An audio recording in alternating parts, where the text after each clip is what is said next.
ayudando para hablar de competitividad, de cómo gerenciar en tiempos de crisis y de cosas muy buenas. Ingeniero industrial de la UCAP. Como les decía, esta es parte de su currículum, lo tengo aquí en el estudio, Oscar. Muy buenas tardes, bienvenido. Muy buenas tardes. Ok, Graciela. Graciela, ¿cómo estás tú? Chévere, muy bien. Bueno, pues hablar de cómo gerenciar en tiempos de crisis, conversar sobre eso es lo que queremos, ¿no? Y ser competitivos, ¿no? De paso. Así que no es tarea nada fácil. A ver, ¿cómo empezamos para hablar de ese tema, Oscar? Bueno, primero quiero darte las gracias a ti porque siempre has sido un gran apoyo en la causa de Venezuela competitiva. Ya en más de 15 años que lleva buscando pues, los objetivos de propiciar la divulgación de las buenas noticias. Exactamente. De que muchas de las cosas sí tienen soluciones, que esas soluciones la mayoría de las veces están al alcance de todos. Y bueno, obviamente eso es así en todos los aspectos de la vida. Claro. En las empresas, pero la competitividad no va solamente con las empresas, la competitividad va con nuestra vida diaria. Exactamente. La competitividad va con las organizaciones de caridad, la competitividad va con las organizaciones gubernamentales. Hay muchísimos ejemplos. Venezuela Competitiva tiene ya cubierto más de 170 casos sobre competitividad y cómo la gente, y sobre todo buscando cómo es esa gente que está detrás de eso y qué lo motiva. A mí me hicieron llegar unas cuantas preguntitas por aquí, algunas cosas para animar el diálogo. Para enfocar un poco la cosa, sí. Porque cuando la gente habla de competitividad, entonces de repente a veces no comprendemos mucho el concepto, ¿no? No, eso es una gente maluca, donde lo que quiere es ganar todo el tiempo, cosas así, ¿no? Entonces, ¿verdad? Sí. O bueno, dicen, esta mujer es muy competitiva y eso que es peyorativo prácticamente, ¿no? Ya lo que le gusta es, o sea, entonces yo creo que esas son cosas que hay que desmontar, como es la nueva palabreja ahora que se usa, y cambiar esos paradigmas con esos temas que más bien son importantes que se aborden, ¿no? Absolutamente. Es decir, no hay nada más ajeno a la realidad que esa interpretación individualista de la competitividad. Lo que necesitamos son sociedades competitivas.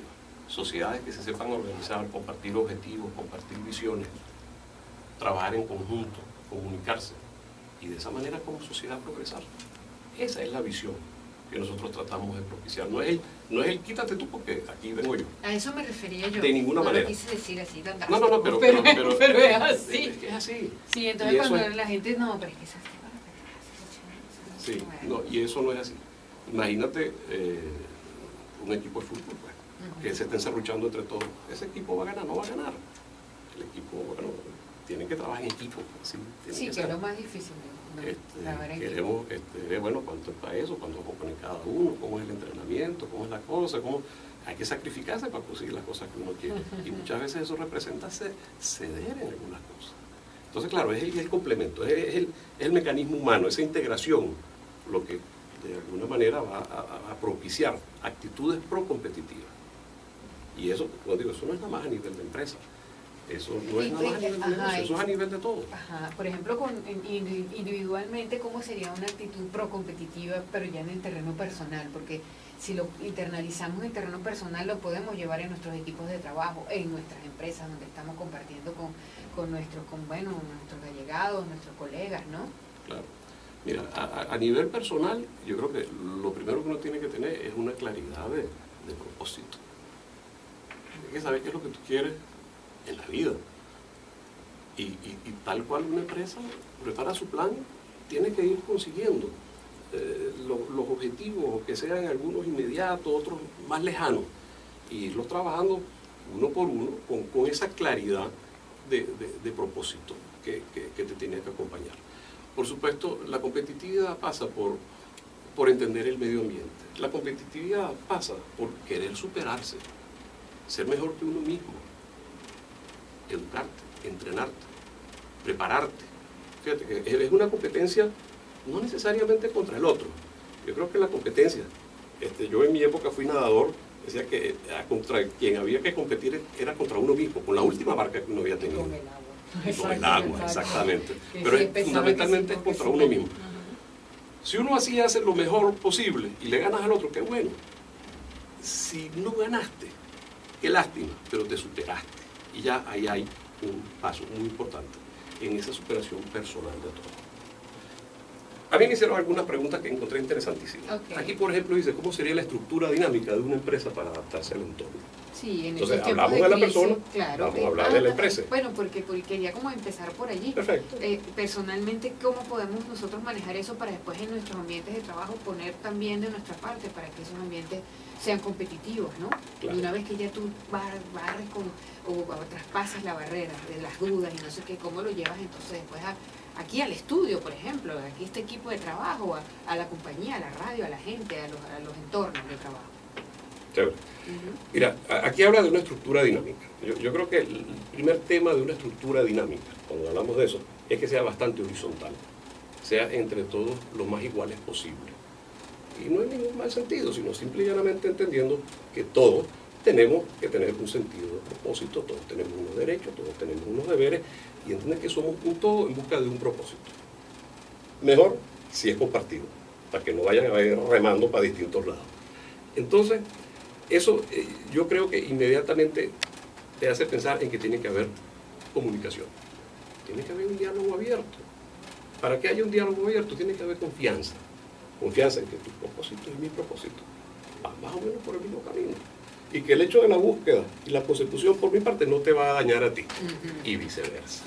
Porque eso tiene que haber una mancomunidad de propósito. Y por supuesto, entender el entorno. Porque tú puedes querer lo que tú quieras, podemos querer lo que queramos, pero eso tiene que estar desarrollándose en medio de un entorno que es precisamente donde se definen o se realizan las crisis, ¿no?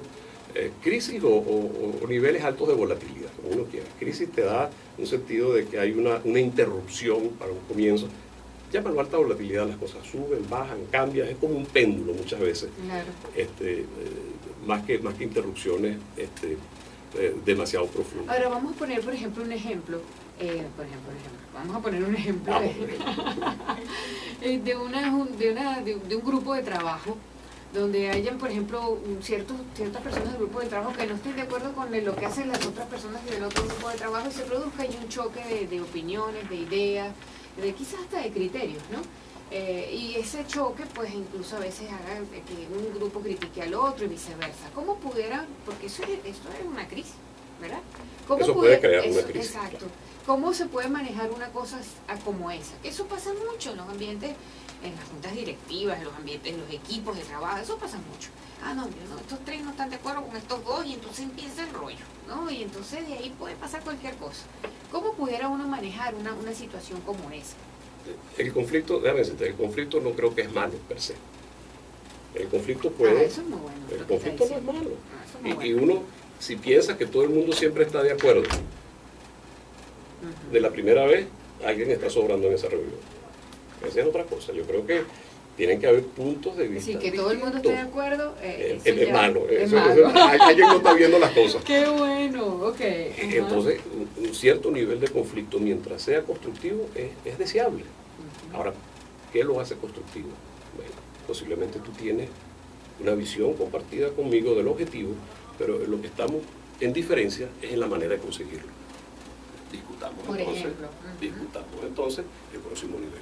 Bueno, tú y yo no vamos a caer a golpes ahora, pero estamos buscando el mismo propósito en el que estamos de acuerdo.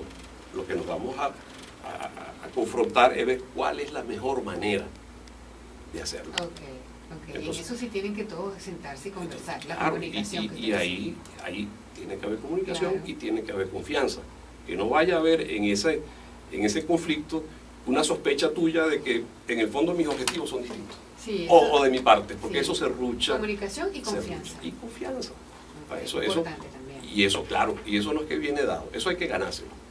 Y hay que ganárselo. Bueno, yo creo que la mejor manera de ganarse eso es cuando un conflicto se resuelve de una forma favorable.